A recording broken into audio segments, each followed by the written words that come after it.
Oh, I think it's probably a topic. I mean, I don't know, Tony, but I mean, I was just asking Sally before we got interrupted around the sort of pivot to digital. I mean, we've just all lived it, sort of.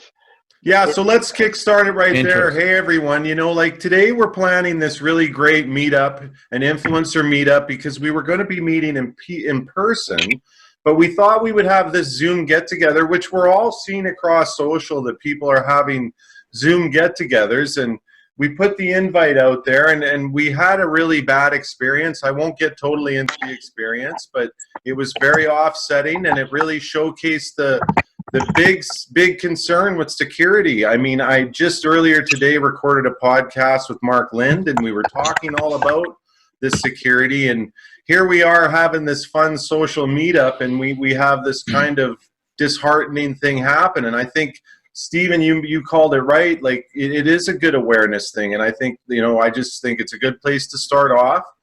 Very important out there to watch your security and how you're utilizing things, forums, mediums like we are using right now.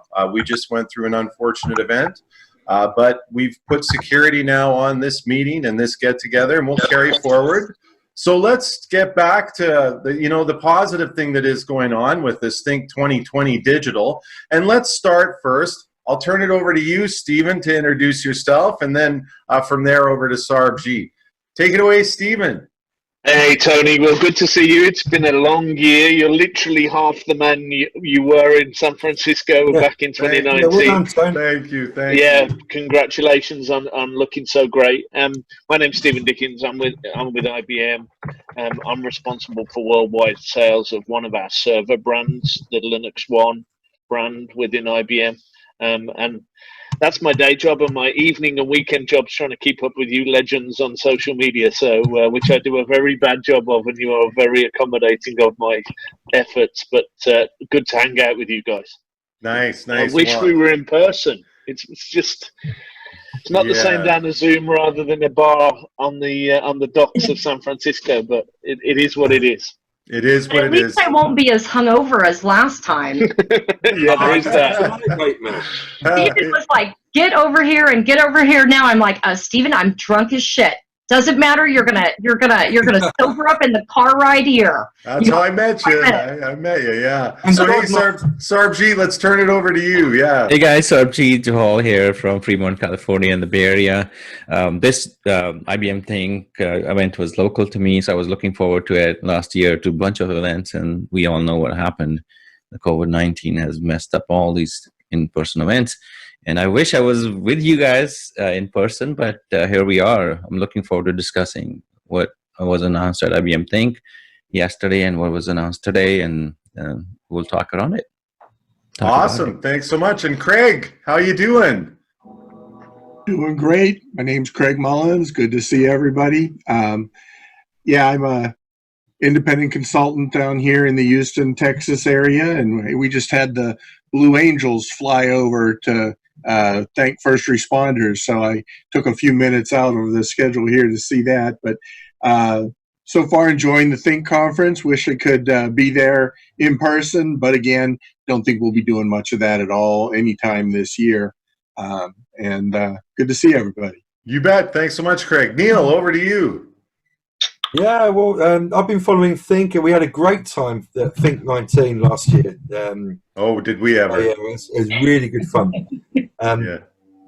You know, writing and talking about topics constantly is quite interesting, but I've got one thing to say about, you know, with security, it's a crazy thing, right? You know, I've never experienced some kind of Zoom bombing before, and I think that's really awful. And my message is, whoever has done that, we're coming for you, and you're going to get it, right? And no more said.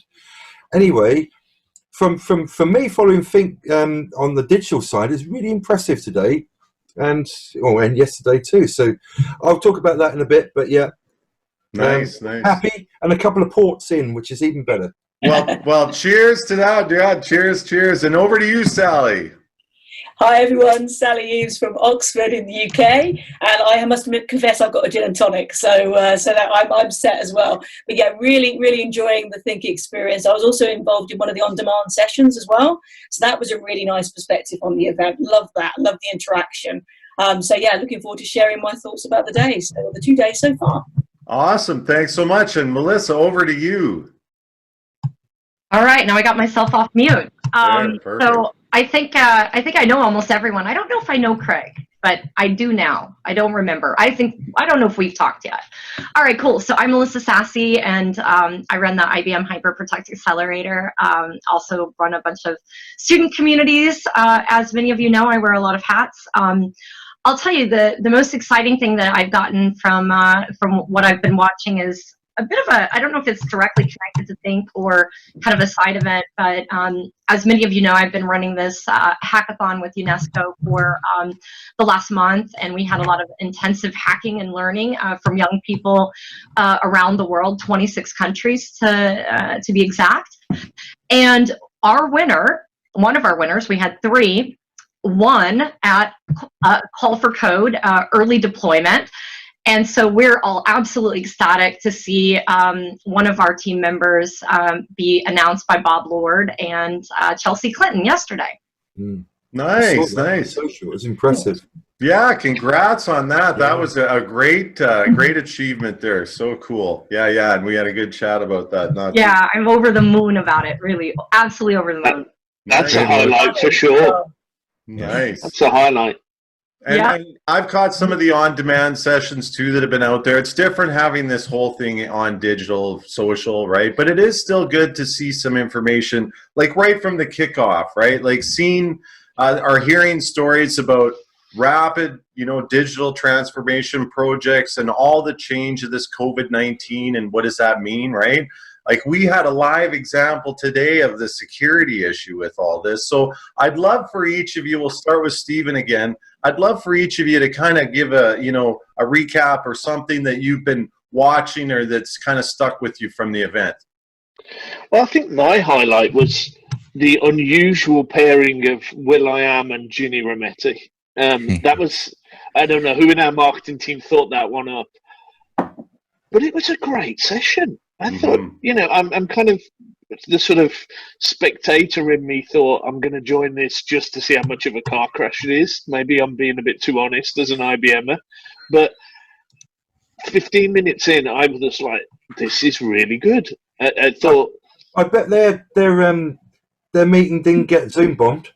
Yeah, I bet they managed to lock that one down, but just it's a little bit crazy to see that kind of format together today. It's really unusual. Yeah. I mean, I can't think of a more probably the most buttoned up CEO kind of the world's got as a big tech. I mean, I'm a Ginny fan. I thought she was a fantastic CEO as our executive chairman.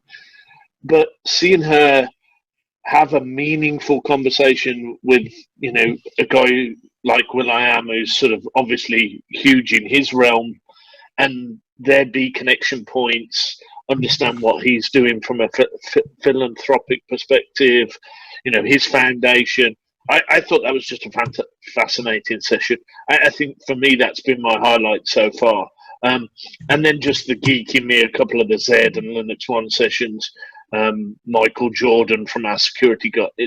My brain expands every time I listen to that guy. So nice. That was a highlight for me. But Ginny and will.i.am is probably going to be up there as my my special takeaway from Think 2020. Yeah, Steve, can I ask you a question? Yeah, go for it. From a global brand perspective, going from a huge physical event to one of the few really pioneering digital events now. How did you feel about that? I mean, do you think it's, because when you're physically there, you can walk, you interact, you can engage, but from a pure digital event, do you think that came about right? Do you think IBM pulled it off? So I think the team, Michelle Peluso and the team have had to pivot really fast. I mean, Think, as you know, is a huge event physically. We'd have been taking over every hotel room in San Francisco. The event would have been huge. There'd have been sort of 30,000 people plus physically at the event, a big logistics effort. And to pivot that really in, what was it, 6 weeks to a digital event is kind of crazy. I think the logistics challenge of just getting good audio into these people's rooms to be able to record the content, just all the little challenges along the way. I think the team's done a great job. I think so they've done as good a job as they were possibly able to do, Neil. I think the challenge for all of us is it's these types of interactions. It's the corridor conversations. It's the stuff that goes around it. Completely replace a physical event? I don't think you can. I think we're going to learn a lot of lessons from this pivot to digital. I think the digital experience that surrounds the physical events will be better. So 2021 is going to have a lot better digital component for the people who aren't in San Francisco, because we've learned those lessons because we've had to. So I think for everybody who won't be there, it'll be a lot better. And whether they'll be able to get more digital and interactive components for the on-site audience. I mean, I noticed in Arvin's talk there was about 5,000 people. That's probably what there would have been in the room. But how many other people are able to watch it around the world, live streamed at the venue but aren't in the actual room? I think we'll get better at that. So I think we'll go back to doing digital in-person events, but they will be different because of what we've learned this year. That's so great. That's so great. And actually, before I turn it over to you, Sarbjeet, to give a review, we've got Antonio Santos who has joined. Antonio, quick introduction. Hello, everyone. Well, I was about to have dinner and then I realized, I really need to join for a couple of seconds, at least to see everyone and to see some faces. I know that we're all working for our own starships. So I see that behind you, the background. Yeah. I love that backdrop. I'm a huge Star Wars geek, and I love that backdrop. Thanks for flying in. Thanks for flying in, Antonio. Yeah. Thanks for stopping by on this planet. Yeah. So, have you had a chance, Antonio, to follow along with Think 2020? What's your thoughts been this whole digital event? I know you're probably dinner your time. We can push you up and chat with you. See what you thought there. Oh, you're talking me? Yeah. No, Antonio. If you wake up, Sub. Yeah. Oh, yeah. So, actually, I did listen to Arvind yesterday, the new CEO. And I also listened to Jeannie Rometty's talk with will.i.am. And I think that was fantastic for one reason, because it felt so authentic. I think she's out of that pressure zone. She was a CEO. She has to perform this, that, numbers she has to explain. But this time she was totally authentic. And I just loved that session.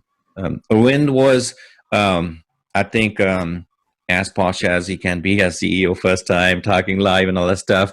He messed up a little bit, a couple of times with the little thingies, but I think overall it's pretty good what IBM is doing. He announced three. We will, I think, get into that, like 3 different main initiatives, 3 services yesterday, and more will come from today's sort of dissecting today's announcements and stuff like that. Because we all know that if it's a 2 or 3 day event, we hear these announcements in piecemeal approach, right? So some on day 1, some on day 2. So overall, my impression is pretty good. I think IBM is on the right track.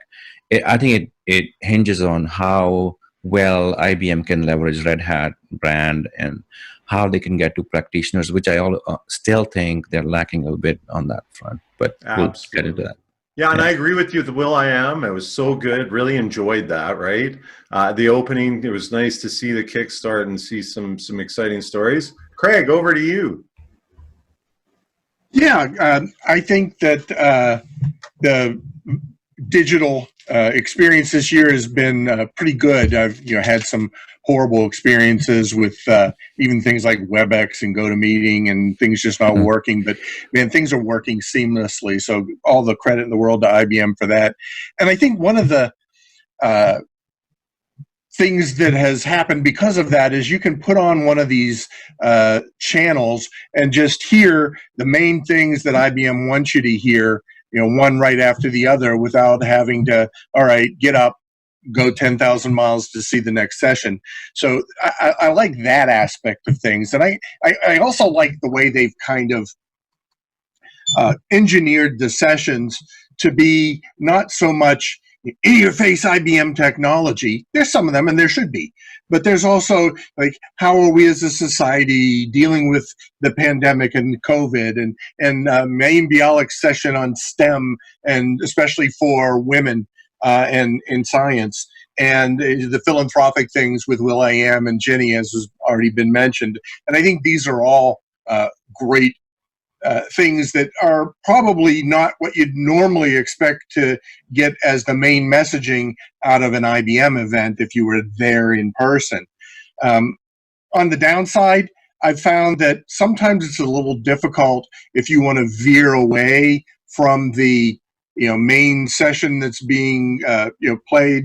I had a little bit of trouble finding Mayim Bialik's session, asked for some help and got it, but in searching for things is a little bit difficult. I'll put in the title of the presentation. It doesn't come up on either the live or the on-demand session. So there's always room for improvement.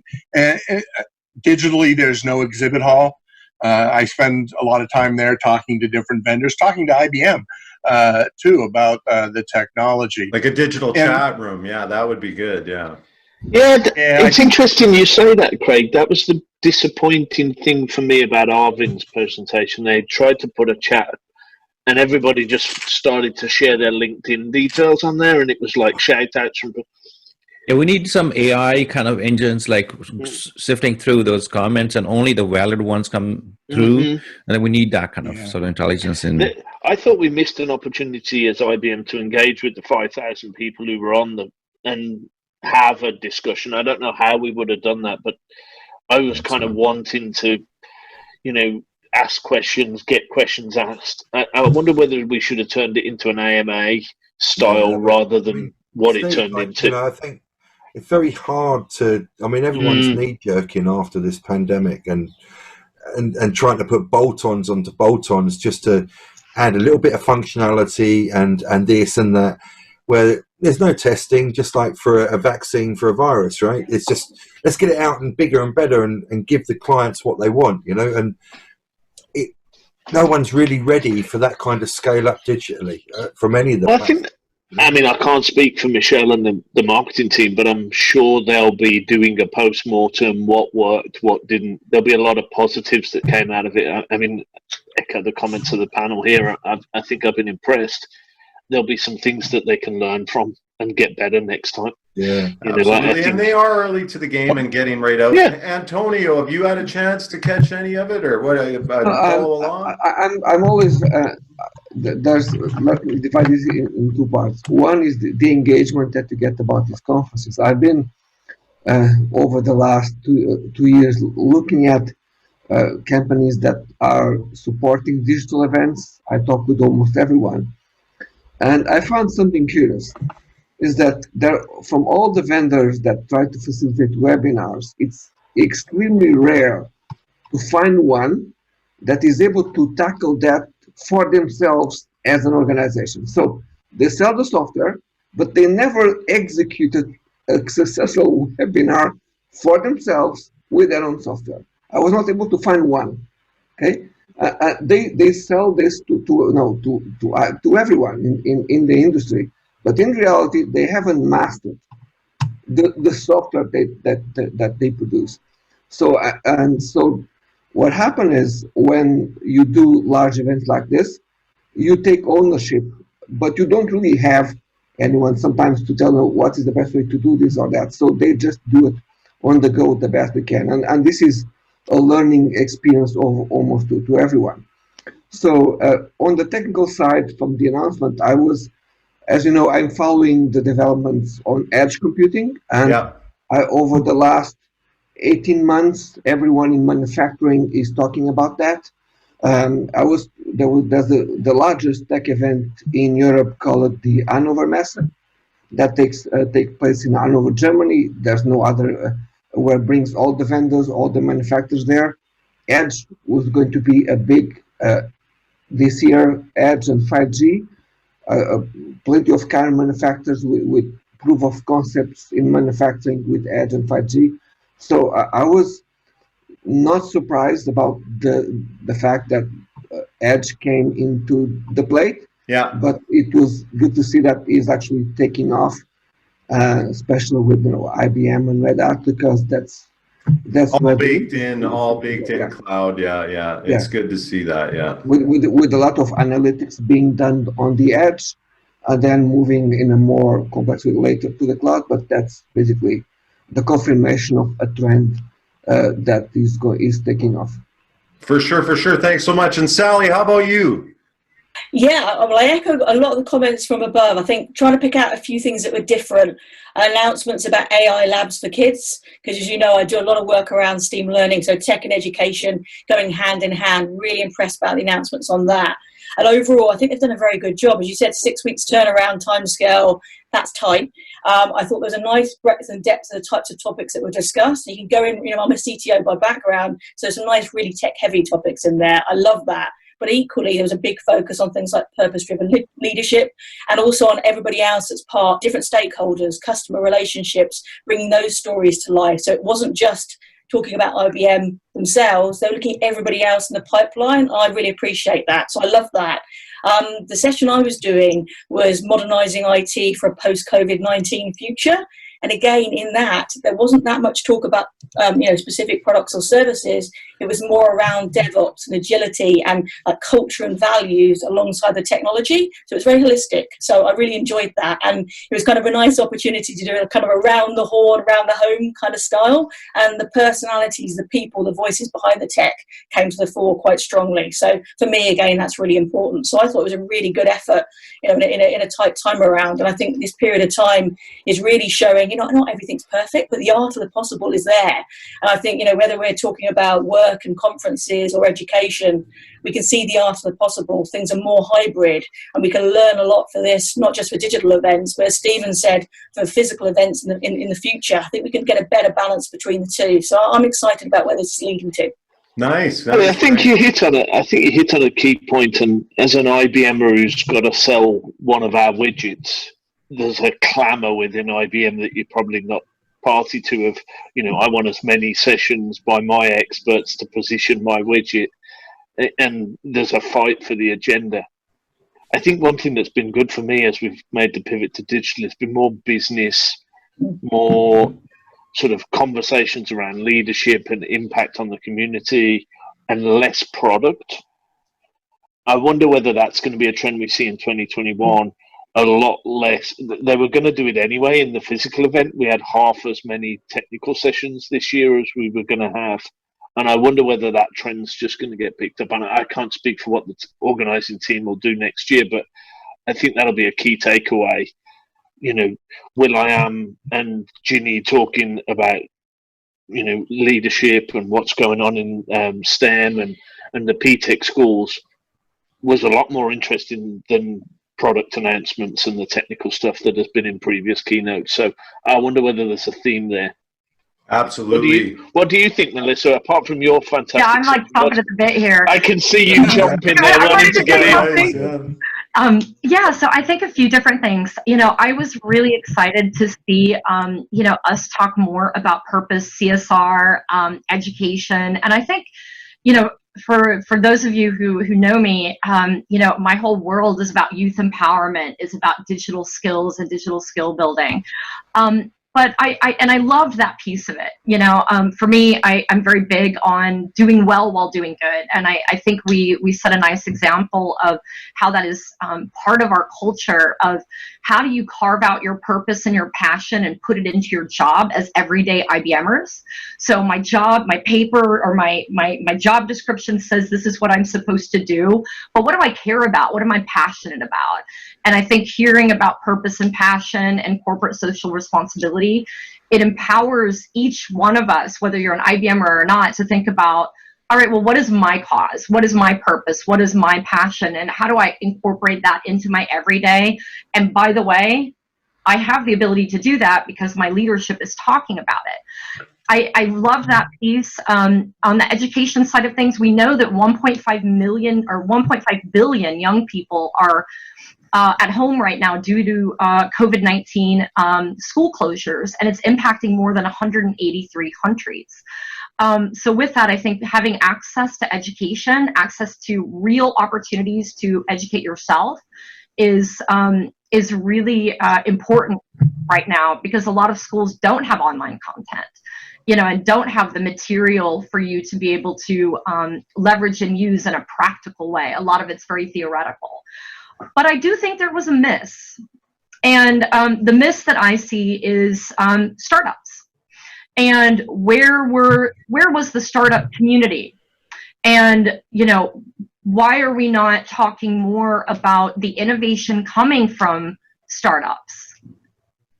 And that's a topic very near and dear to my heart. I think a lot of people will often, look at IBM and think it's, this big enterprise, organization and for enterprise or for government. But in reality, we've got really interesting and amazing things in the startup world. And I think that by not having startups there and not having early stage founders, really prominently in the agenda, it furthers that idea that, IBM is for big companies and big companies only. Who's that? Oh, they're looking at Antonio. Zoom bomb, Tony. Hello. Hi. Someone came from the back of the ship. Who's that? Who's that? What's your name? You're not mute, maybe? My name is Beatriz. Oh, Beatrice, nice to meet you. Pleased to meet you. Nice to meet you. Nice to meet you. And here's another great example of this social distancing and working from home, right? We've got a great new guest that just joined on from the back of the ship, right? And it's awesome. So nice to have you. Thanks so much. Yeah, Melissa, to echo your point, I think PTech was made like open, or other companies can participate in that. And I think that was great move. And I agree with you on the startups. Sort of like it's absent. It was absent there, right? Mm-hmm. And I always talk about developers. Most of my career I have worked with technology providers / service providers. I was like less on the consumer side. The only time I was on the consumer side was when I'm selling, in the pre-sales roles and stuff like that. So I think I usually say this, that to outcompete in the market, you have to out-educate the market. Like we talked about it many times in the past too. So I think that developer know-how, how can you get to my stuff, what I am serving, what I am cooking, it's very important, like how accessible it is. I think accessibility to IBM's technology is still a mystery to me. Seriously, I tell you very honestly, because Watson was talked about in the IT ops kind of context, that it will give you intelligent IT ops. But how do I get to Watson? Like there's no sort of like a path shown to me. How do I enter? I got a blog for that. Yes, right, I do. Cool. Yeah. Actually, I think it's great. Like I see I used to work at Oracle. So people like you and me, like they're trying their best in their corners here and there. But I think that there needs to be more investment going into that kind of marketing, which is developer marketing, practitioner marketing, rather than C-level marketing kind of stuff. That's Sarbjeet's going to be the interesting pivot for me. I mean, obviously we acquired in Red Hat and 15,000 of their staff, but I think for me the most interesting piece of that business was the community that sits around Red Hat, that huge developer community that they've done a fantastic job over the years of making flourish. What's the most interesting thing for me looking at the Red Hat acquisition within IBM is what we do to engage that community. Because I think, going back to Melissa's point, if you were being critical of IBM, we're a big company, we sell to enterprises, we're in the C-suites of those big enterprises. Where we're weakest is in that developer community. And if you look at Red Hat, and my engagements with them, I get on well enough with them that I'll wear their hat, but they are very strong in that development community environment. So it's going to be an interesting fusion of the two companies going forward for me. How do we bring those two cultures together? And that's the role that Jim Whitehurst is going to play for us. And I think watching what he does. Ideally leverage, Steve, the product set at IBM on the Z Linux 1 series to embed and embrace Linux anyway, right? It makes perfect sense. Well, the shift to Kubernetes and cloud native is just going to be where the whole industry is going to go.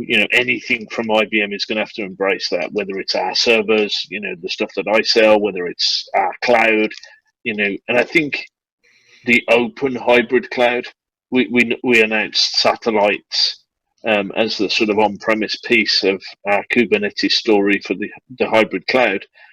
For me, that's going to be interesting to see how that's different than some of the proprietary cloud connectivity that some of the other vendors are looking at. We've got to live open as a company. It's kind of it's the title of Jim Whitehurst's book, and it's going to be interesting to see how he makes us open. I think over the years, the company has moved mostly to services. They used to have a big hardware portfolio, and then they shed that, and then they moved to services, and the services are like 65 to 70% of the revenue.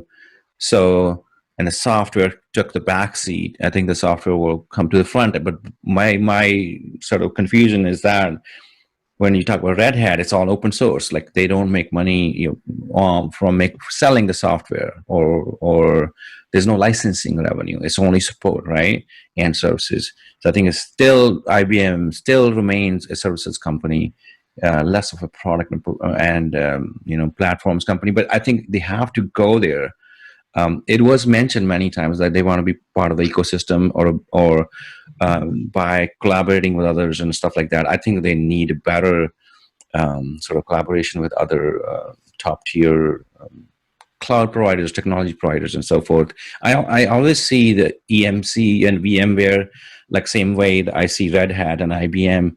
I hope that IBM can sort of take care of Red Hat as EMC now. Dell EMC has taken care of VMware in keeping them independent, but merging the sales forces to sell, because at the end of the day you have to sell stuff, right, to survive and make money. Yeah, I think the truth, Stephen. You got to sell stuff, right? Well, I'm conscious. I gotta get back to the selling stuff at some point, Tony. So, but no, I mean that for me is going to be the interesting next 3 years, Sarbjeet. Seeing what Jim Whitehurst does. I don't know whether we'll get to a split CEO role. It's yet to see what president means in IBM context. That's not somebody we've had kind of as a separate role. That for me is the fascinating piece of how they've decided to structure the senior leadership. You've got Arvind as that CEO figurehead. You've got Ginny still in the background as the executive chairman, and then you've got Jim as the president. I think it's important not to repeat the mistake recently done by another very well-known company that decided to move into dual CEO and then end up shutting that down. And then we are talking about the process that in less than a year you have 3 CEOs. So the message is confusing to everyone, to employees, customers, partners, even for the individuals themselves who got stuck into that. So it's important to avoid that as much as possible. But in relation to Red Hat, we are partners of Red Hat, and they have one of the most agile marketing teams that I know. They are extremely easy to deal with. You solve issues, with 3 conversations and it's done. You don't have to go along over a month to agree what is going to be written in a blog. They are very direct, and then they keep the conversation going. So they are really, really good, very agile, very easy to deal with. So I think that's the transformation that's got to happen within IBM. Arvind's been talking about it already. I think Jim's got culture. How do we become more entrepreneurial, externally facing, but then promote entrepreneurs within the company? Yeah, so Tony, Go ahead. I think that element of entrepreneurship is so important, whether you're an entrepreneur, so you're, creating innovation in your own company, or, you're an entrepreneur on the outside. And I think we need to have more entrepreneurial thinking. And I think, by talking about purpose and passion and innovation, these things can come down and be, accessible to you as an employee, where you don't feel like you have this defined, job description that you have to follow. You can put your skis out in different places. I have a number of different people who are on stretch assignment working with me, who are interested in working on, working with startups, developer advocacy. And, it helps them, it helps me. And I think we need to have more opportunities like this. Yeah, I think 100 times more, maybe 1,000 times more. Yes. Go ahead. So Tony, I'd say coming out of the pandemic, I don't want that to put startups off becoming startups. That's Absolutely. the problem. Lack of cash flow, the lack of opportunity, and it shouldn't be that way. It will either be boom or bust. There'll be loads of startups with great innovative ideas, or they have none. I don't see any in between at the moment. And depending on where the economies go globally, it's who knows where it's going to stop. And that's, for me, that's a scary thing, because I'd like to see that entrepreneurship and spurn that innovation. But to keep that energy going, I fear they might have knocked it somewhat with the pandemic. Yeah. And Stephen, what were you going to pop in there with? So I was just going to try and wrap us up. I've got to start running to something else. Probably everybody else has at the top of the hour. I was just going to go around and get sort of a one sentence, or maybe even shorter than that. Just get a one word from everybody to describe what they've thought of things so far. So I'll go first, and I'll go with the word open, because I think that's going to be crucial to how we sort of transform ourselves as IBM. So maybe Sarbjeet, you go next with picking one word from the 2 days you've seen so far. I think one word is narrative. The narrative has to be, you have to build a narrative to convey to practitioners that we are here for you, by saying that, like, we're keeping Red Hat totally separate. Like, again, coming back to VMware EMC story, it will be like that, its own brand and separate and all that stuff. So I think that narrative has to come through, like IBM is for everybody from top to bottom, not just the top kind of. So I think that's the challenge for marketing team. That's a good word. Sally, do you want to go next, maybe? I'm going to go for purpose, and I think Sally, you're fine. Sorry. It's at the heart of everything I do, really. But also the fact that it has to be embedded. It's not an add-on. It's not an afterthought. And I thought a number of the sessions brought that to the fore. So that was really important to me. So yeah, purpose is my choice. Neil, that's good. I'd say opportunity, because I think from the revamped Watson, which a lot of people have been asking me questions over the years, or last year or so, is what we're doing. What is IBM doing with Watson? And because it was a bit of a damp squid, I think, there's some big options now, and I think it's opportunity coming out in the future in the right way. Craig, your word? Storytelling. Rob Thomas, I think it was, who said that storytelling is the greatest technology that humans have ever invented. And I think he's spot on. Getting the story right, being able to tell it and communicate it appropriately, so that problems like we heard, well, I don't even know how to engage with IBM. Well, you get the right story with the right message, and everybody knows how to engage where they need to engage. Awesome. Tony, yours? What would your one word be from the event so far? I would say inclusion, and I would say that's from the Will I Am episode. I think that, when you look at the, where we are, crisis mode, everything like that, I think it's important that everybody be considered in how things deploy. I had a good chat earlier with Mark Lind on the security front, right? And one of the things he brought up, and this is something to think about in an inclusion capacity, is just access to internet, and how people don't have access to internet, and how some providers, telecom providers, our bus line was putting their buses in neighborhoods with Wi-Fi just so people could get access to that, right? And how important that was to them for communication and receiving information. And, you know, I think that whole message of inclusion goes beyond the bottom line and, you know, everything else, and it focuses more on people, right? Really great message. Antonio, your word from the 2 days?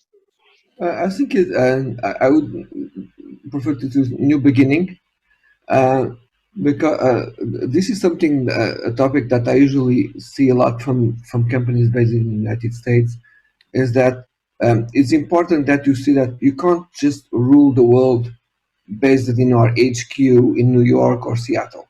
Okay, you need to extend this to all sides of your organization. So it's important that your employees in India, in Australia, in Brazil, they can all relate to this. And the CEO and executives understand that really well. And they don't just impose something from one HQ in the organization. It's important that this new beginning also empowers the workforce across the different geographies. Agree. And Melissa, last but no means least, what would your word be? So before that, remind me what your word was, Stephen, because I'm going to make a fun word. I'm going to make a fun word cloud for us. Nice. So mine was open. Open. That's right. Okay, cool. So, you know, I know that Sally stole mine, or I stole Sally's. I'm not sure which one, but I'm not going to say another one because that's really, you know, the word that I wanted to use. And Tony, you said something that really piqued my interest, and I didn't catch this session where, you know, the conversation was around internet access, but you know, for me, we've got 49% of the world that lacks access to the internet. In the United States, 24 million people don't have access. And of that 24 million people, 19 live in rural communities. 36% of tribal communities in the United States don't have access to the internet. So imagine, you know, we're all talking about the next tech. Half of the world doesn't even have access to the internet. It's so true. And it goes back to my example. So I had a chat today with Mark Lind and had a record for a podcast, right? So I'll tag you when I put it out. But the whole example he gave of rolling buses out with Wi-Fi was for students that don't have access, that need to access the internet to keep learning and going in for courses, right? That's why they moved those buses. So I did a project at Microsoft when I was there where we actually did that. So I actually worked on a project where I funded buses. I think it was in Michigan, if I'm not mistaken, because I used to invest in internet access back in the day. Nice, nice. No, I echo that for sure. So, Tony, probably everybody's got to get off to their day. IBM's going to want me selling something at some point this afternoon. So I've got contracts to get out too. Yeah. I've got developers to influence. I've got a UI to fix for Sarbjeet so that it's easy to get on and understand our cloud. Okay, so I guess everybody stop. I'm going to do the most effective thing possible in a Zoom conference. I'm going to end it. Otherwise, we will go on and on and on, right? And everybody will go like, bye, bye, see you later, right? Cheers, so everybody guys. right now, say goodbye. Bye. Cheers, guys. Take care. Bye, everyone. Thanks so much. I look forward to getting it out. Really appreciate you guys getting on. Thanks, guys. Thank you. Bye, Tony. Bye, everyone. Bye now. Bye, everyone. Well.